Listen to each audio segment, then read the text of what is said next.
So let me just ask you straight up, what do you think is the biggest, scariest risk out there when you're trading? Is it a sudden market crash, some unexpected global news, or maybe just having a bad strategy? Well, it turns out it's probably none of those things. The single biggest risk is actually a lot closer. In fact, it's you. It's the person staring at the screen. And this quote just hits the nail on the head. See, the market isn't just testing your charts and your indicators, it's testing your emotions, your fear, your greed, your patience. The real fight isn't out there in the numbers, it's right here between your ears. Okay, so let's get into it. We're going to break down the 5 most common psychological traps that just ambush traders, especially when things get choppy. You have to know your enemy to beat them, right? And trust me, these are the big ones. All right, let's start with the biggie, the classic. This is the one that almost everybody falls for at some point, and I'm willing to bet you have felt this exact same gut-wrenching pull yourself. Panic selling. Oh yeah, you know this feeling. The charts turn blood red, your account balance is dropping, and this alarm just starts screaming in your head. It's that punch to the gut feeling that tells you to just sell it all. It's not logic, it's pure, raw, instinctual fear.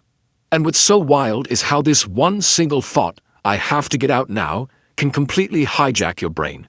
All your research, your careful planning, poof, it's gone. And the absolute worst part, that panic almost always makes you sell at the worst possible moment, right at the very bottom. So, moving on to trap number 2.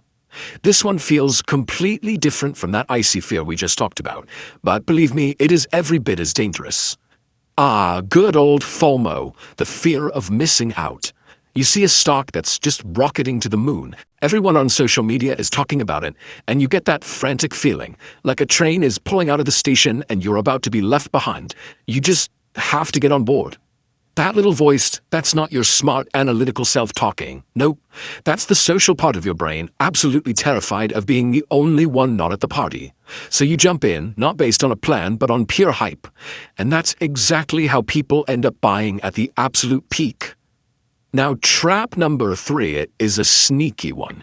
It's so tricky because it doesn't come from a place of fear or greed. It actually comes from success. Overconfidence, You string together a few winning trades, and suddenly you feel like a genius. You think, I've got this figured out. I can't lose. And that is precisely when you're in the most danger. Your rules get a little looser. Your position sizes get a little bigger. You forget that the market has a way of humbling anyone who gets too cocky. Okay, on to our 4th trap. Now this one isn't about moving too fast out of panic or excitement. It's about not being able to move at all. Analysis paralysis. It's information overload. You've got 10 browser tabs open, you're scrolling through Twitter, you're watching the news, and every single source is telling you something different. Instead of feeling informed, you just feel stuck. You're so overwhelmed that you can't make a decision and you end up just watching a perfect setup pass you by. And that leads us right to our 5th and final trap. This one might just be the most destructive of all of them, because this one, it's personal. Revenge trading. You take a loss and it doesn't just sting, it feels like an insult. It feels like the market personally came after you and took your money. So what happens? The plan goes out the window. All you can think about is making that money back, right now.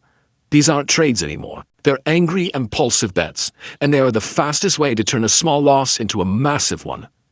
Yep, I need to win this back. That is the war cry of a revenge trader. At this point, strategy is dead. It's just you against the market.